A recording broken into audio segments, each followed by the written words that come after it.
Action ఓం గణపతి నమః ఓం గురుభ్యో నమః ఓం ఐం సరస్వతీ నమః ఓం హ్రీం శ్రీం మహాలక్ష్మీ నమః. ఈరోజు దీపావళి మహాలక్ష్మి పూజ అందరికీ వెళ్ళాలని మీరందరూ మా ప్రేక్షకులందరికీ మీకు చెప్పారు. దీపావళి మహాలక్ష్మి పూజ వల్ల జీవితంలో మంచితనాన్ని కోసం దేవుడు ఎప్పుడో ఉన్నాడు. ఏ శుభకార్యం చేసినా మహాలక్ష్మి ముందు చేసుకోవాలి. అందుకే ఈరోజు మనం లేకపోనికి పటాకులు కాల్చి చేయకాలను కాల్చుకుంటాం. కాకపోతే మంచి కోసం మనం ఎప్పుడు చేయలేకపోతున్నాం.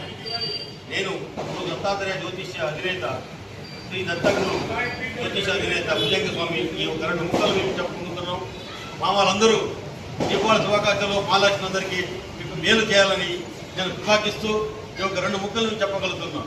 ఏంటంటే ఎప్పటికీ జీవితంలో మహాలక్ష్మి ఆరాధన ఉంటే లక్ష్మీదేవి కటాక్షం ఎప్పుడు ఉంటుంది. అంటే మనలో ఉన్న త్రికరణ శుద్ధితో పూజ చేస్తేనే మాత్రమే సాధ్యమని ఒక 2 ముక్కలు చెప్పుకుంటున్నాను. పటాకులు కాల్చితే లాభం లేదు. వేరే వరకు దానము అన్నము చేస్తే జీవితంలో మనం ఎన్నో సంపాదించాం. ఇది జీవితంలో క్రితాకర్త ద్వాపర కలియుగం 4 యుగాలు జరిగిపోయినాయి.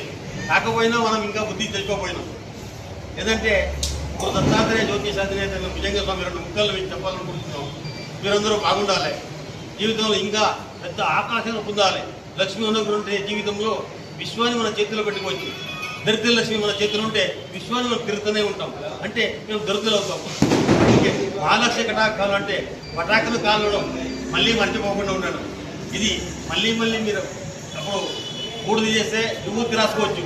మసి అయితే ఖుషికి ఎప్పుడు మనం ఉండలేము అని ఈ 2 ముక్కలు మఠాన్ని నమ్మిస్తూ మీకు అంత నమస్కారం చెప్తున్నాను. గురు దత్త జ్యోతిష.